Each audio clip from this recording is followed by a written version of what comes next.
The Atlanta Braves are set to take on the Kansas City Royals tonight in Game 2 of their series, and this is your 10-minute scouting report for tonight's game.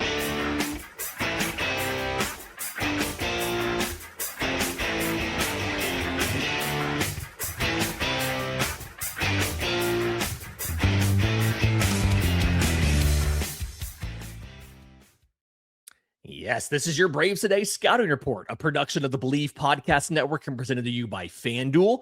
I'm Lindsey Crosby. In the next 10 minutes, we'll break down everything you need to know before tonight's first pitch at 7:15. Tonight, it's the Braves and the Kansas City Royals, so let's get into it. Braves are up in the series 1-0. They're in a good place as like the team that can take the series win tonight. They have put out the roster for today.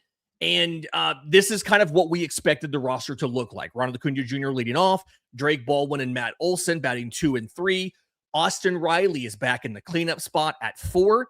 And then Mike Yastrzemski makes his Braves regular season debut batting 5th in left field. Ozzie Albies, who hit the first inning home run last night off of lefty Cole Reagans, is batting 6th against a right-hander in Michael Wacha. We'll get to him in a minute.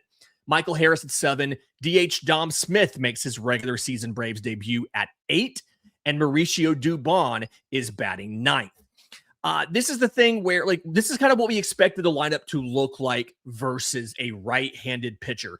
The thing that I do find really interesting is Walt Weiss indicated in spring he wasn't afraid to bat Drake Baldwin and Matt Olson, who are both left-handed, to bat them back-to-back.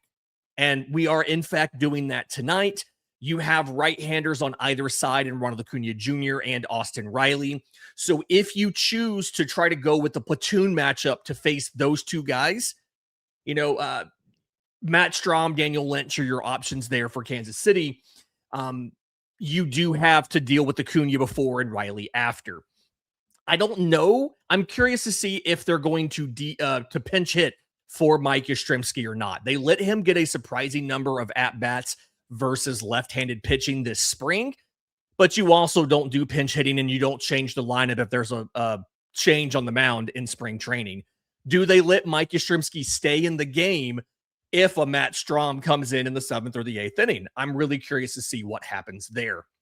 For Kansas City's lineup, this is one where they have switched to their other part of the platoon lineup. They had one lefty and a switch hitter last night. Vinny Pasquantino was their lefty. Isaac Collins was their switch hitter. Tonight, they have 3 lefties and a switch hitter. Carter Jensen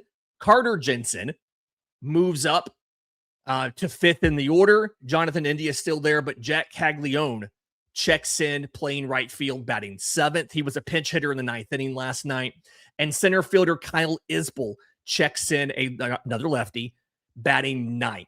I've heard Kyle Isbell be called Nick Allen, but in the outfield. And I kind of want to warn everybody, I think he's a little underrated as a defense and contact bat. I don't think he's going to hit a couple home runs or anything tonight, but I want Braves fans to be a little cautious about underestimating Kyle Isbell. We hope Ronaldo Lopez does not look past him and concentrate on the top of the order. And on that note, tonight's starter, he was right there. He was on the graphic. Ronaldo Lopez, we don't really know what to expect from him.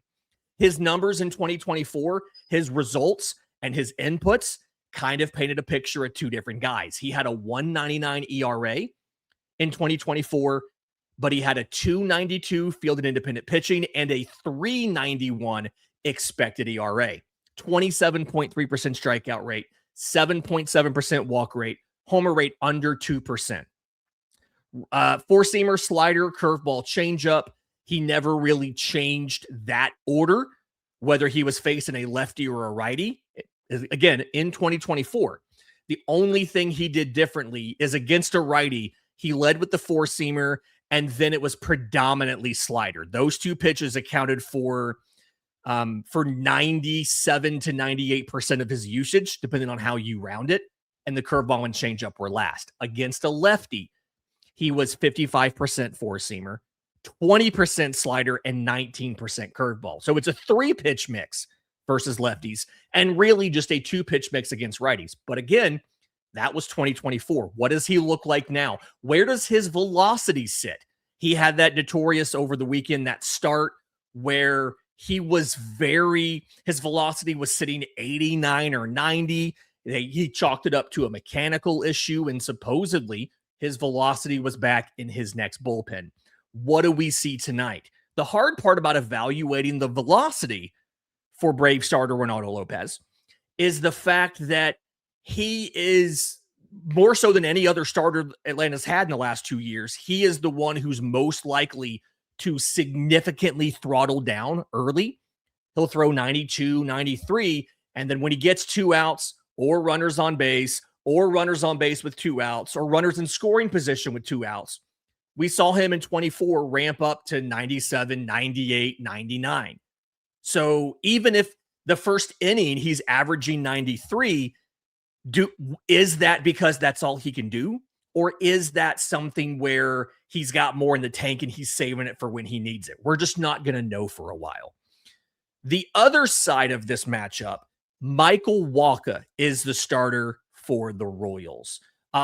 He qualified for the ERA title last year, had a 3.86 ERA, 3.66 for the independent pitching, but a 4.19 expected ERA. So I don't really know what to expect other than just assuming he's a mid-fours guy. Strikeout rate under 20%, but walk rate under 7%. Homer rate was right around 2.1%. And the thing with Michael Wacha is he threw 5 different pitches at least 10% of the time last year. His four-seamer averages 93. He used it 27% of the time. He used a changeup 25% of the time. He used a cutter 15% of the time. He used a sinker 13% of the time, a slider 12% of the time, and then he had a curveball that was flipped in there about 8% of the time. He legitimately has 6 different pitches that he feels comfortable with and that he can locate. But even then, he does have some platoon tendencies. Let's pull up the pitcher Plinko. If you weren't here yesterday, a reminder, each one of these circles represents the usage of a pitcher's arsenal in a given count. The thickness of the lines that connect these circles reflect how often each count occurs, and you can kind of see how he navigates an at-bat. You can see, I don't know if my mouse shows up on the screen, but he is much more likely to throw you a strike and get to 0-1 early than he is to 1-0. But the hard part here for this with Michael Wacha is his tendencies are kind of all over the place because he throws 6 pitches and 2 lefties. He uses all 6 of them. You don't really know what you're going to get on the first pitch. It's not like Cole Reagan's where the likelihood was he was going to throw you a fastball to start the at-bat and a fastball to end the at-bat. With Michael Wacha, first pitch to a lefty last year, 43% of the time was a four-seamer, but it was a curveball 20% of the time. It was a changeup 20% of the time. It was a cutter 12% of the time. He mixes these pitches up really well. There's not really anything you can sit on if you are a lefty and you're trying to figure out what to do here. I will say the sinker and slider don't get used a ton against lefties. That's the one saving grace here. Is it's really kind of a 4-pitch arsenal against lefties. Four-seamer, changeup, cutter, curveball. Against righties, good luck. He throws 4 different pitches at least 15% of the time. He throws a sinker and a four-seamer and a slider, and they're all kind of even. And then the changeup, and then the cutter, and then the curveball. He legitimately throws all 6 pitches all of the time. And you can see here on the screen, there's no obvious tendencies. First pitch to a righty, 27% cutter, 24% four-seamer, 18% sinker, 18% slider. Like there's no obvious, this pitch is what's coming in this situation, with the exception of 3-2. 3-2, he's just about 50% likely to throw you a changeup. This is really going to be a test for the Braves tonight of how well you can read a pitch out of the hand. No Braves hitter has seen him more than 9 times, so it's not like they're comfortable with guys who throw all of these pitches for strikes this often. Mike Yastrzemski is 3 for 9 with a homer off of Wacha.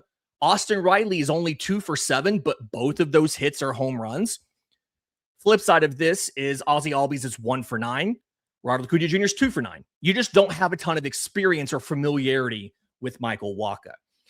Something new I want to introduce for this one is bullpen usage. We obviously did not have this chart yesterday because there was no bullpen usage in game 1.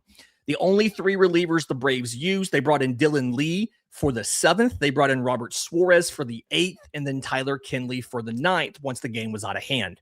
Lee threw 9 pitches. If you need him, he's available. Robert Suarez threw 17. I would imagine they would like to stay away from him, but I'm willing to bet you Walt Weiss would not risk throwing away a win just to not use Robert Suarez tonight. They would just use him and make him down for Sunday.